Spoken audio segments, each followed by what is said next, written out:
So recently, Jordan Peterson had a conversation with Richard Dawkins, which he released on his channel. And I was asked to take a little listen to it and maybe do a little bit of fact checking. Certainly, Peterson is a controversial character, and some of his ideas have definitely ignited controversy. So, my name is David Robert Grimes. I am a scientist and a science writer, and I'm going to jump in and listen to this conversation and try to make a little bit of sense of it starting now. Like him or loathe him, there's no escaping Jordan Peterson. His books have sold millions of copies worldwide. He's sold out arenas and venues when he speaks, and his kind of self help approach to psychology and sometimes fringe views on different things in academia and outside it have made him kind of a lightning rod.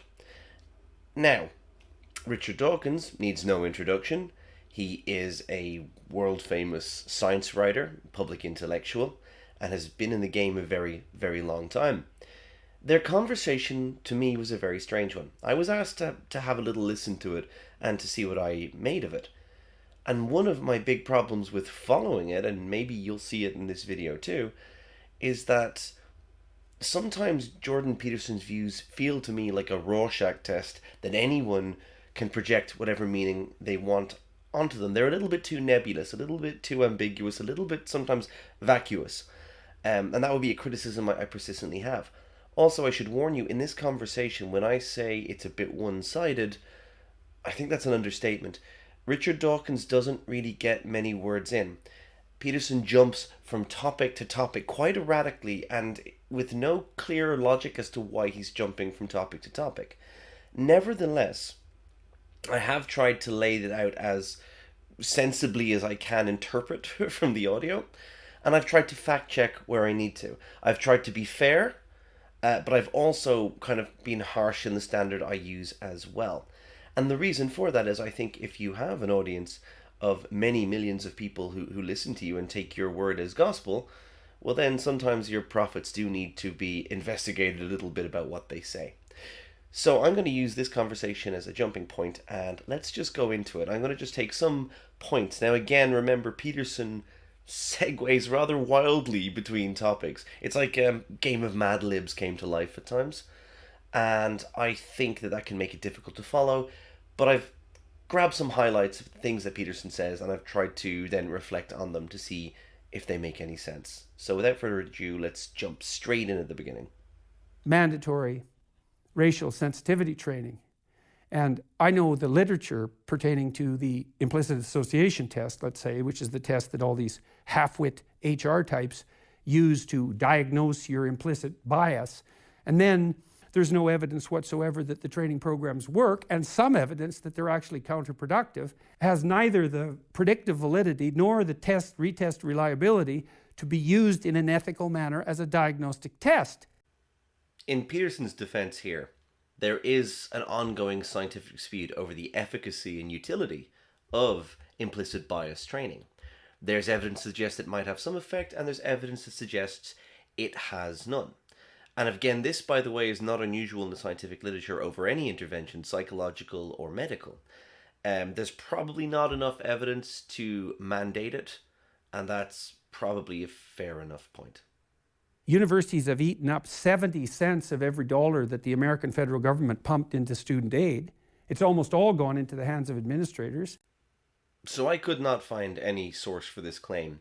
And when I looked at different budget breakdowns for US financial aid for students, I didn't find anything in that would have buttressed Peterson's claims.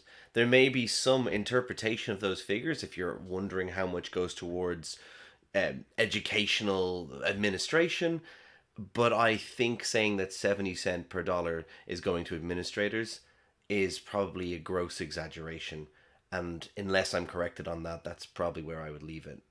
I know a little bit about the engineering literature that suggests that, and even the computational literature that suggests that in some sense, an organism that operates within the world has to be a model of that world. Yes. in order for it to be able to operate in the world. So as someone who does mathematical and biophysical models in my day job, I'm not entirely sure what Peterson means here, or if it actually means anything. So you can have abstract models which don't have to have any bearing on anything. And the phrasing of this, that, a model has to be a model to operate in the world, has to be a model of the world to operate in the world, seems to me tautological. I really don't know what he's getting at here, and I would suspect it's a little dodgy.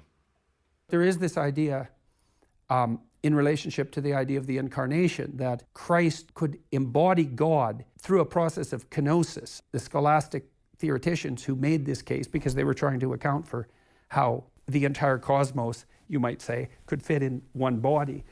And the idea was, well, there was an emptying of God. So somehow here Peterson jumps from models and his strange conception of them to the esoteric Christian idea of kenosis, which is the emptying of, say, Jesus's will to fill God's will, right? In a very roundabout way. I don't see the connection. I don't see the logical thread that connects these things. To me, this is a non sequitur, or it shows a deep-seated misunderstanding of how models work, and then going into a kind of religious apologism on top of that. I should also point out that his explanation of this, saying, well, this is how it might explain, how everything can exist in one body. This is a theological maxim or axiom he's assumed to be true, and seems to be looking for justification of that truth. That is not how science proceeds. You don't assume something's true, then go looking for evidence of it or bending evidence to it.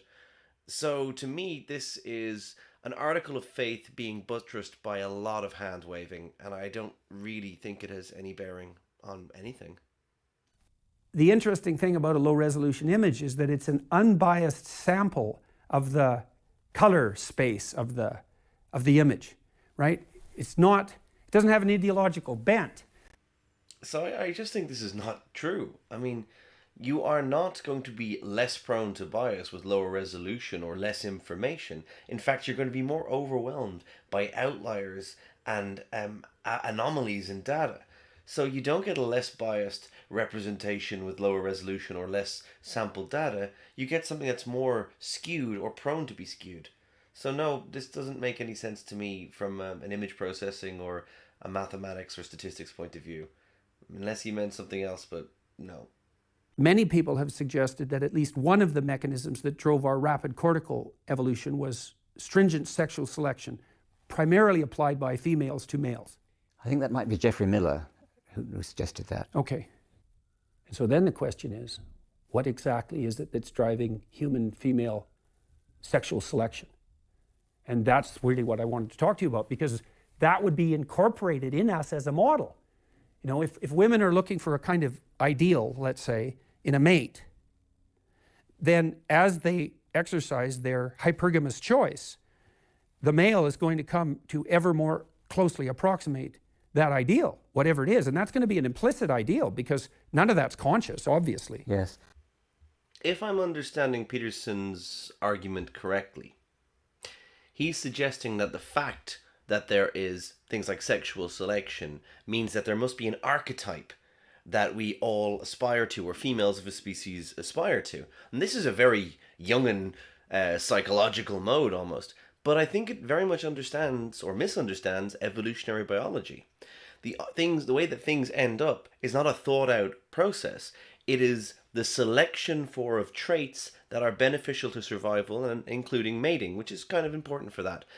I still think he's coming at this from the idea that something exists and is being exposed, rather than seeing evolution as a process that sometimes arrives at things, but that's not preordained. And I think that's a theological kind of misconception there. It seems to me you keep wandering from one subject to another without sticking to one at a time. I mean, we went to kenosis, and I kind of wondered what that had got to do with anything, and then It's probably some difference in our thinking style, Yeah, I think Richard Dawkins has just summed up exactly how I feel this far into the conversation. I would think in a style that has a more loose associational structure. I think that might be an understatement, yeah. Other people would say entirely unstructured, but, swings and roundabouts. And so the Scandinavians thought that there was a tree at the center of the cosmos. They called that Yggdrasil. And on the outside of the tree, there's a snake that eats its own tail. The Amazonian jungle dwellers who discovered ayahuasca have the same image. It's exactly the same. It's a tree at the center of the cosmos with a snake that eats its own tail. You have a phenomenon which is something in common between Scandinavian and Amazonian. Yes. So, do you have an explanation for that? All of our cathedrals have a tree-like architecture, and the light through the stained glass windows, that's sunlight through the glass. So there are trees all over the world. It's not surprising. And there's that too, yes. It's not surprising that they would come into people's art and symbolism and things. Yes, but they're often dual entwined serpents. They're very common. In fact, I have one made by an Indian carver, a Canadian native carver in my, it's so cool. It's called a seasoodle. I have it up in my 3rd floor. It's set on 2 totem poles. There's a man in the middle. There's a serpent on both sides of him. And I asked him what this image meant to his people, because he's still part of an unbroken tradition. He said they had a myth that something alien landed on the earth. It was this seasoodle object. And that when it was rolling down the mountain that it landed on, it took the form of all the things that it encountered. And so, well, like I said, this is in the realm of wild speculation. But I know what Crick thought about the origin of DNA. Well, he thought it was too complex to have evolved. I see what you mean. You mean the idea of it coming from elsewhere. No. This is the classic argument from incredulity. This is also a little bit of ancient aliens, chariots of the gods kind of nonsense. That, it had to come from somewhere, so therefore space or some kind of weird alternative dimension. Look, just because you can't imagine where something came from or appreciate how it arrived, you can't go, yeah, it was aliens. Well, you can, but it's going to be wrong. I took 7 grams 3 times, and I had this shamanic experience. It was unbelievable, and I don't even know how, I have no idea how to make sense out of it. Well, I believe that. I can quite understand you have a most extraordinary experience. I've never taken such a drug, but I could imagine you had a most remarkable experience. But you've just said that you think that your consciousness can see into your cells and see the structure of DNA. That has got to be utter nonsense. I'm sorry. Well, like I said, I'm perfectly reasonable, willing to admit forthrightly that is a highly speculative idea. Well, it is speculative, but it's also got to be false. Why? Okay, the wheels really, really come off here. And I think Dawkins' reaction is perfectly reasonable. I also just laughed at the 7 gram line because the other person to make that famous was Charlie Sheen. I don't know, man. I was banging 7-gram rocks and finishing them because that's how I roll. I have 1 speed, I have 1 gear. Go. I could feel my consciousness go down these levels of analysis. And I could see things that they appeared to me in my field of imagination. And I looked at them and I thought, that looks a lot like DNA. But you're an educated man who already knows about DNA. Yeah. I don't think I'm going to shock anyone if I point out that it's well known that psychedelic drugs alter your perception of space and time and geometry. Okay, not a shocker. What I think Richard points out here is perfectly valid. If you already knew about DNA and you see 2 things that look like that, you might go, oh yeah, that looks like DNA. But that doesn't mean you've discovered that. And even if you discovered a double helix, that wouldn't mean you discovered the functionality of DNA. So, for example, there's a really interesting Chinese image, which is one of the ones that I referred to, that shows this intertwined underlying serpentine structure giving rise to a female and male form. Yes. And it's portrayed that way in the cosmogonic myth, that these forms emerge out of this underlying helical structure. But there are stories like that everywhere. And so you might say, well, it's a case of false pattern recognition, and that's really a problem, right? That's the problem of misperception. Okay, no, wait, I have no problem with, my big problem is equating it with DNA. That's bullshit. Yeah, I think Richard is absolutely right here. Look, helical patterns and all sorts of geometric patterns have been used throughout history. They've been used throughout cultures. They are all over the place because we like drawing circles, we like drawing spheres, we like drawing these pleasing optical shapes. That doesn't mean it's because we secretly knew our DNA could be represented by a double helix or a spiral of some sort. This is just nonsense. I mean, there's no. Richard's right. It's bullshit. Snakes spiraling around each other. It's not that difficult to think of. It's not. It wouldn't be ridiculously improbable that two tribes on opposite sides of the world would independently come upon that. No, and it might not point to anything particular, except that it is the use of snakes. I would say, though, the idea of that coiled snake or the dual coiled snake is also a powerful symbol of healing. And so that's partly why it's used as the symbol for physicians. Yes, exactly. At the risk of sounding pedantic, the medical symbol should have only one snake on it because it's the rod of Aesculapius, the Greek god of healing. If it's got two snakes, it's the rod of Caduceus, which is somewhat different and more like a messenger of a god, sometimes patron god of thieves. But, they get mixed up all the time, like Peterson just did there. If, say, people in Scandinavia and people in the Amazonian jungle had independently developed an alphabet, which was the same alphabet. Now that would be impressive. I mean, that would be right. Well, my goodness. Yes. Well, but it's also equally impressive that separated people did develop alphabets. Yeah, but not the same alphabet. No, I know they didn't use, but there's a level at which it's the same, right? Because they are alphabetic. So things get invented throughout history independently many times over, time and time again, because they're useful. There are a limited amount of sounds a human can produce, and having some way to codify them makes sense. There's not just alphabets, by the way. You can think of all the symbolic languages and the logoific languages that we know of. Kanji and Chinese and Japanese characters come to mind. There was plenty of other partially alphabetic languages too. So the idea that some kind of codified system for making sounds evolved multiple times in different places isn't any proof that there's some unifying intelligence behind that. It just shows that they're useful. Truth is a slippery concept because it can be used very many ways. And I'm not trying to bandy words about. I do not believe that the Newtonian conception of truth and the evolutionary conception of truth are commensurate. There are objective truths. It is the business of science to find them.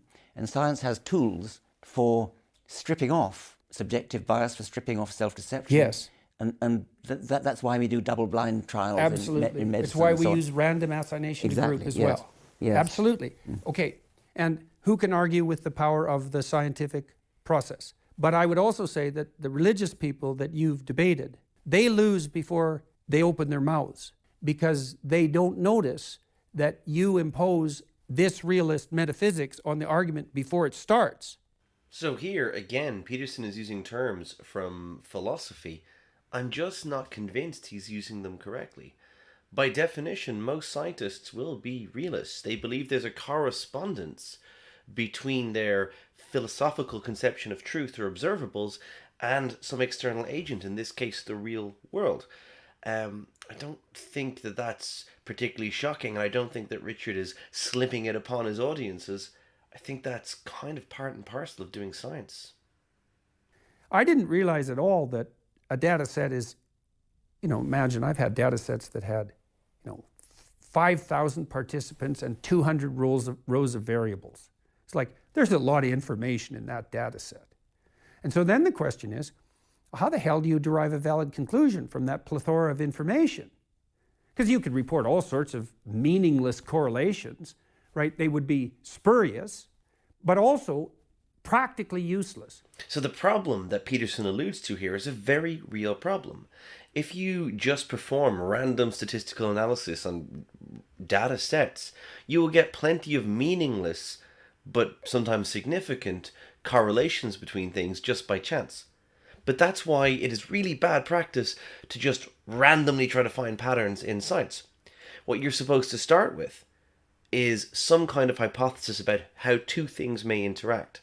You have to have some kind of prior reasoning why this might happen. You're not just looking for random patterns going, there, I've done some science. People do that a lot of the time. This occurs in biomedical literature, which is why a lot of scientific medical results can't be replicated or turn out to be spurious and meaningless. That's a real problem. So in this score, Peterson is correct. What I think he's forgetting to point out is You're not just supposed to torture the data until it confesses to something. You're supposed to start off with an idea and go, I'd like to test that idea with this data, because if I believe these two things are correlated, this subscribes to the other, evidence I have gathered to make a whole theory. You're not just supposed to torture data. People do it, and it is bad. And Peterson's correct to point that out. But again, fundamentally, that is not how science should proceed. Just because people do it badly doesn't mean that's what we should continue to do.